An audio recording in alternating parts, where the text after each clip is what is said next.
من اهم الاسئله هي في حاجه الاول ما اعرفش اذا كانت هي حاجه مستفزه ولا لا، ولمصلحه المريض ولا تضره.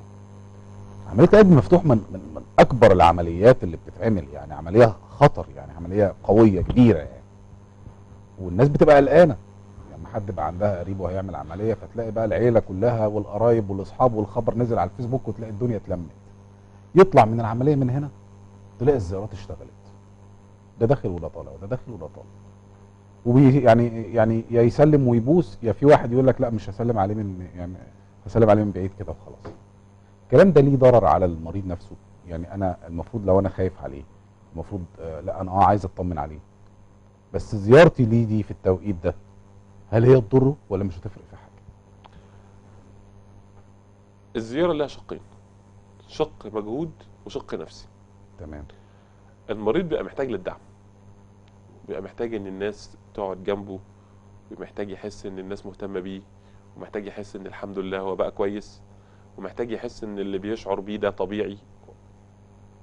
لو الزياره بتؤدي للمعنى ده فبالحدود تبقى كويسه. المشكله ان اللي بيحصل وخاصه في المجتمع بتاعنا ان الزياره بتنتقل للمجهود، بتبقى مجهود وحمل على المريض. اولا هم بيقعدوا يتكلموا مع بعض ويسيبوه، بيقعدوا يهزروا صوت عالي كتير، هرج ومرج، وهم معظم المرضى بتوعنا بيبقى سنهم كبير، ما بيبقوش مستحملين الوش والكلام الكتير ده، بيضايقهم جدا.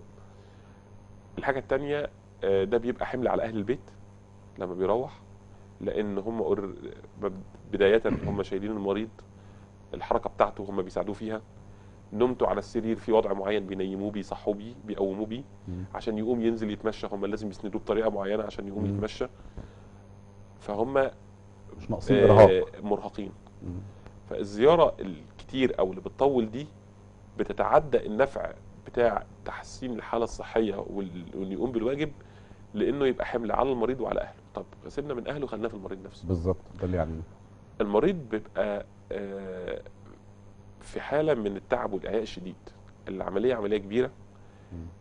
في حاجه مهمه، ان عمليات القلب مش بتاثر على القلب بس، عمليات القلب بتاثر على القلب وعلى الرئه وعلى الكلى وعلى الكبد وعلى الجهاز العصبي.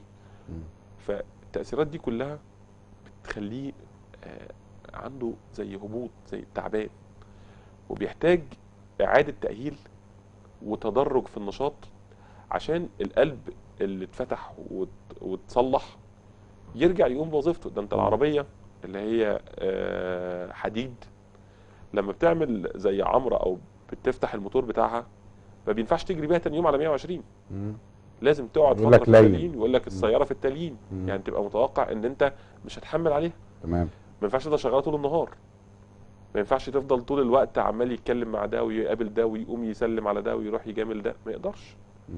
فالنظام في الحاجات دي مهم. النصيحه اللي بيوجهها الدكتور احمد في الحاله دي، هل ينصح بتحديد وقت معين من ساعه لساعتين في اليوم كله للزياره، والزائر ما يزعلش ان حد قال له انه مش هيقدر يستقبله، اللي هي قواعد الزياره اللي اقرها الدين.